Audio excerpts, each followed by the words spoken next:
Hello and welcome to the Parapsychology Club show.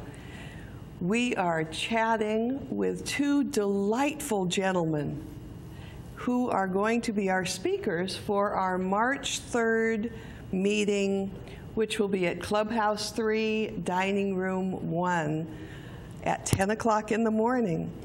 We have been having the most wonderful time chatting because these two gentlemen are so much like my father. They're both engineers, and they both have this interest in knowing what is life really all about. Martin Ettington, M.K. Ettington, is here, and he has written 6 books and founded the Immortality Research Center. Fascinating books, fascinating website. The website just blows you away. He has e-classes. He has a way to involve you in marketing books. He has another website that's just about books and where you can research all these paranormal activities and things that are really crucial to the meaning of life. I am so delighted to have both of you gentlemen here. Dennis Watts is here, and he is a co-founder of the Immortality Research Center also. This is going to be a really enjoyable time for all of us. Thank you. Thank you. Thank you very much. Martin, how did you get interested in the subject of physical immortality?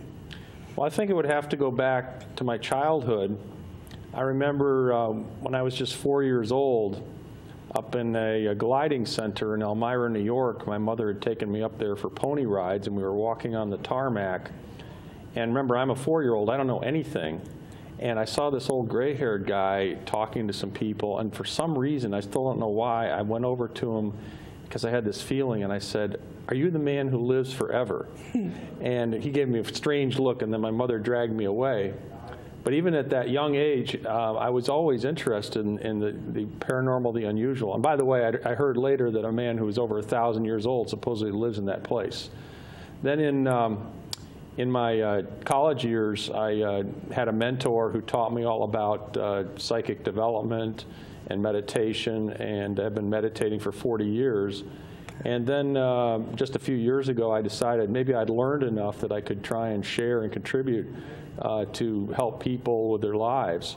So that's when I started writing my books, and the best-known one, which is related to what we're going to talk about today, is Physical Immortality, a History and How-To Guide, where we went into a lot of research on people that were, we found records for people that were hundreds of years old and older, which most people don't believe, but the records are out there.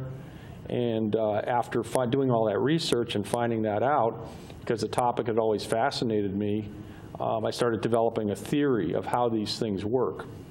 And the theory amounts to the synchronization of your spirit, your vital forces, and your physical body, and the things we can do in terms of spiritual practices, energy practices like Tai Chi or Qigong or other things that are related to that, and different types of advanced nutrition to help your physical body. And when you do all those things together, you synchronize those aspects of your being, which leads to long-term stable health and then extended longevity. Both going to be presenting a talk for us. The title, Marty and I titled it Natural Health and Longevity. Can you give us a little bit of a preview as to what you'll be saying in that hour? Yes, we like to, or I like to, as an engineer who's fact-based, and that's what I've done most of my life is work with facts, is I like to start by talking about records and showing records of people who've lived very long lives. And the oldest person that's recognized by the Guinness Book of World Records is Jean Calumet, who lived to 122. But there are many records of people who've lived well over that, from 130 on up, 150, 185, and there's even a Chinese gentleman who was documented, Lai Ching-Yang, documented in an article in the 1930s in the New York Times, as well as other places, to have lived to 256 years. Wow. And then there are even people that we have more limited records of that may be hundreds of years older. And then you start talking about masters in India, and it becomes something that you wonder where the truth ends. But there's no doubt in my mind from the information I've collected, the facts, people I've talked to, that there are people out there who hide themselves from society who are hundreds of years old, and there are common threads as to how they do that. And so we're going to talk about that, and then we're going to get into my approach and theory of how we can make these things work for everyone. And that's part of what the Immortality Research Center is all about, to collect, we call it research because we're collecting facts and resources and different processes and different techniques that have been learned over the ages, both from sages and also from the scientific community, and trying to combine and synthesize all those things together. So we get into that in the talk, and we'll talk more about it in a few minutes. In the workshop, we start to get into practical aspects. The how-tos. Exactly. That would be like your book says, the Immortality History and How-To Guide. I love that. And that's part of being an engineer, is if you're going to talk about something, you want to have a practical application of what you're talking about. And that's why I wrote it that way and titled it that way. We're starting with how to live longer and how to achieve long life and good health. And Marty, I have a question for you, and that is, in all your research, in all the 6 books you've written, and the research on the website, and all the travels that you've had over the last 40 years looking at immortality, is there a link between enlightenment and immortality? I think definitely, because the point I'm at now is, first of all, because of all my realization through meditation, through studying Eastern principles, even though I was raised Christian and still respect Christianity a lot, learning that enlightenment is something that once you get a connection with your spirit, you get centered in your spirit, which lives in a spaceless, timeless realm, okay? It's not in the 3 dimensions. It exists outside of time and space, yet we have some of that in our being. That we are a spiritual being, as Dennis was saying. Once you build that connection through centering yourself, you can start to bring that peace, bring that health down into your lower bodies. And from everything I've read, the records of people who have lived a very long time, the most common thread is that those people had a very calm spirit. They had a very centered existence. And therefore, they were able to maintain their health as a result. That's why we talk about immortality and enlightenment being related. And you can also look at it in the reverse manner. The longer you live, the longer you work to acquire a knowledge of your spirit, the more you will realize enlightenment. So the two are very interrelated, and that's something we also try and talk about in our practical workshops. We do some exercises related to that. For instance, one exercise we've done before, which is very successful, which you might not think is related to longevity, is something exploring the heart chakra, exploring how you can feel God's love in your life as a force, as something very powerful.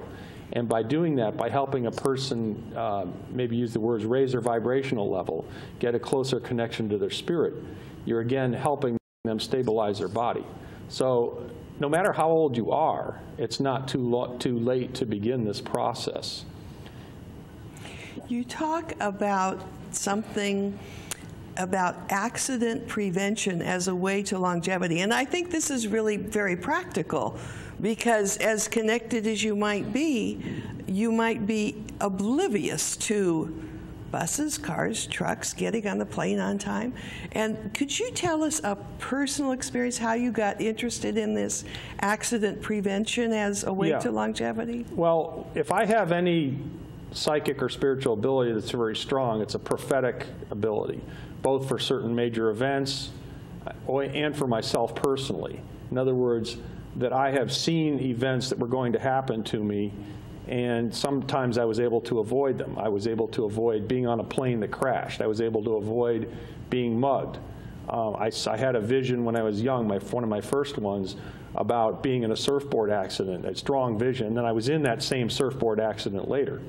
And what I learned through my experiences was that the future is a probability, which has a certain momentum, and that through force of will, you can change your direction, like you're in a river of time, and you can change like you're in a boat going from one shore to another.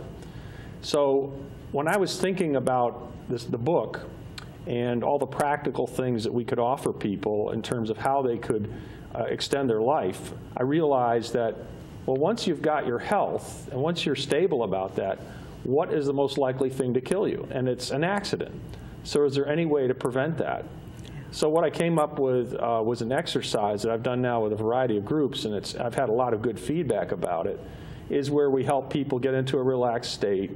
We help them go through in their mind different events that they're planning or they may do, and then feel the impressions, whether it's negative or even positive, about how that's going to come out.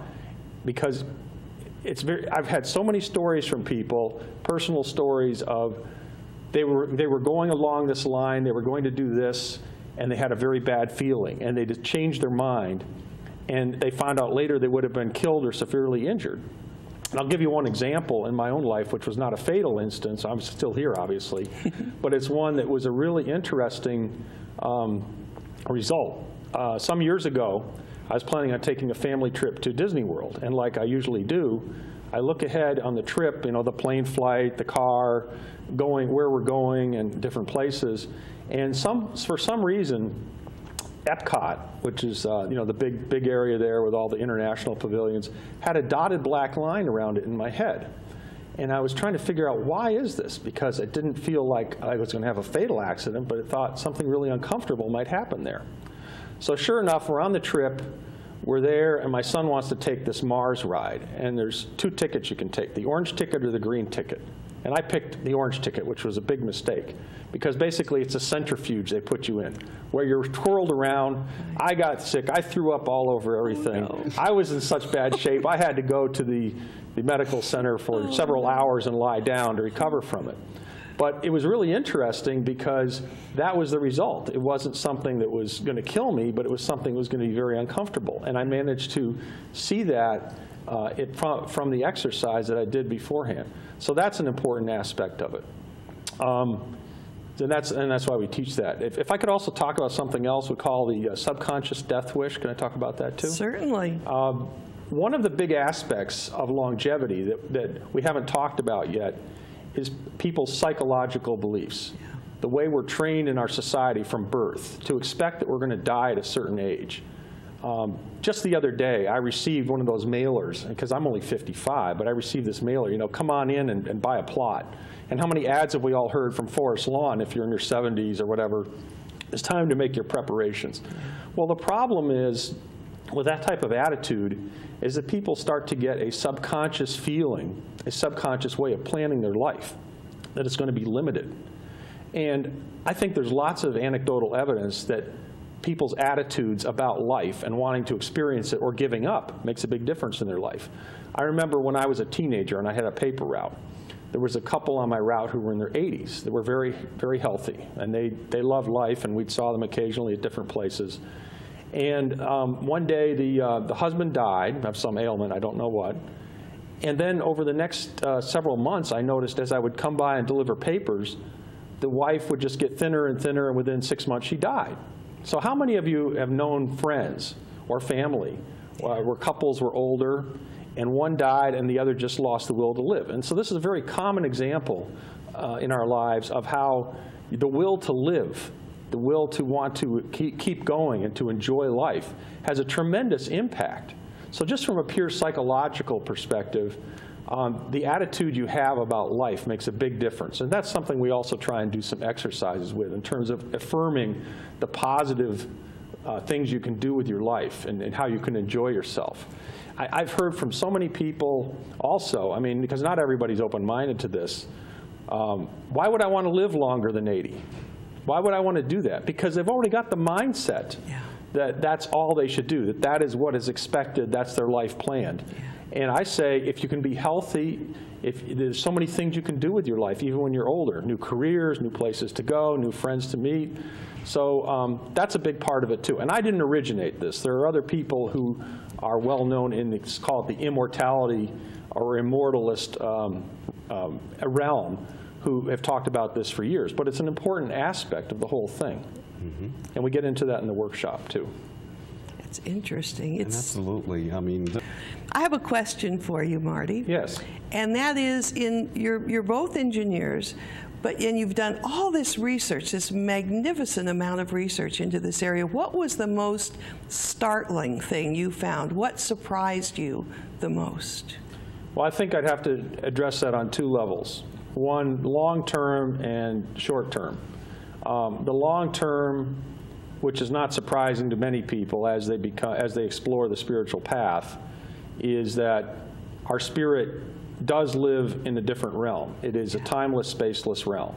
And that is that all religions have that truth, although it may be covered up by dogma. Once you realize this truth, you're a large part of the way there. Because then you realize, as Dennis was saying, you're a spiritual being first, and then you're a physical being, not the reverse. And then the other aspect of this is that I was just really impressed with the facts I uncovered, because I had always been interested in the subject of immortality, and I'd read a few books where yogis were supposedly hundreds of years old, and I thought, gee, this could be a really interesting topic. But when I started researching it, I was amazed at the number of records I found of people who had tremendous ages. Now, admittedly, as you go further and further back, the records become harder to find and more incomplete, but there's a large number of records. And then since I've published the book, for instance, I did a search on the New York Times database one day from like 1850 to 1960. And I found another 20 or 30 people around the world who were over 130 years old. And I put a lot of them on the website, which is, just to reiterate, the domain name is immortalityresearchcenter.com. immortalityresearchcenter.com. Also, immrc.com is a short one, immrc.com. Because we have all this information on there, plus a lot of videos from different seminars and presentations we've done, et cetera. So, yeah, that was really fascinating to me, and that's why I really kept going to build a whole practical guide to this subject, because it really came home to me, even though I believe that, you know, when you see the information there and you realize it's not just fantasy, but this is real life. There are exceptions of people that live extremely long lives. Then it really strengthens your case to go forward with how do you address this? How do you provide practical advice to people on this subject?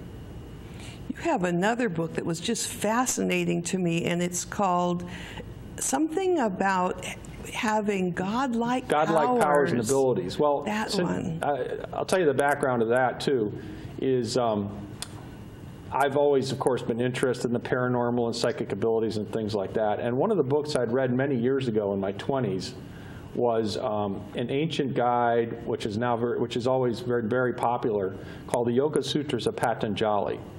And it was originally written in Sanskrit 2,000 years ago and has since been translated many times, and there's multiple editions on the internet. But it is written in 4 books. It talks about the levels of consciousness, the path to enlightenment. But one of the books was really interesting in that it talks about all these powers which people can acquire through spiritual development. Again, not the goal, but the side effects of spiritual development. You're talking about things like teleportation, levitation, all these types of things. And I'd read various articles on those subjects, but I'd never seen it all in one place. And I thought, you know, people might really be interested in a kind of encyclopedia of all of these different abilities and how they occur, and maybe some exercises if they want to practice to try to do them. So that's why I wrote it, and I've gotten a lot of positive feedback about that, because there's really, I don't think anybody else has tried to write a encyclopedia on all these abilities and examples of them happening and practical experience with that. So that's what that was all about. There is so much knowledge in this room, and I'm so excited about your upcoming talk. It's only $3 if you're a guest, and members are free. You can join up and become a member on March 3rd. At 10 o'clock in Clubhouse 3, Dining Room 1. And then, of course, the workshop afterward afterwards is going to be wonderful. I can't wait. It seems like this time has just flown by. You have so much to say and so much knowledge that we can use. I am really excited about both the talk on March 3rd and the workshop from 1:30 to 3:30. And we certainly hope that you can join us. And we thank you so much for coming down and being our guests on this show. Thank you. And we enjoyed it very much. We really look forward to your talk and your workshop. And we're really looking forward to it because we have a lot of material, a lot more than we can do in a couple hours. But I think we can at least give people some exposure to these concepts and these exercises, and hopefully it'll be valuable for them too. Thank you so much, Dennis, and thank you so much, Marty. And we look forward to you all coming on March 3rd. Thank you.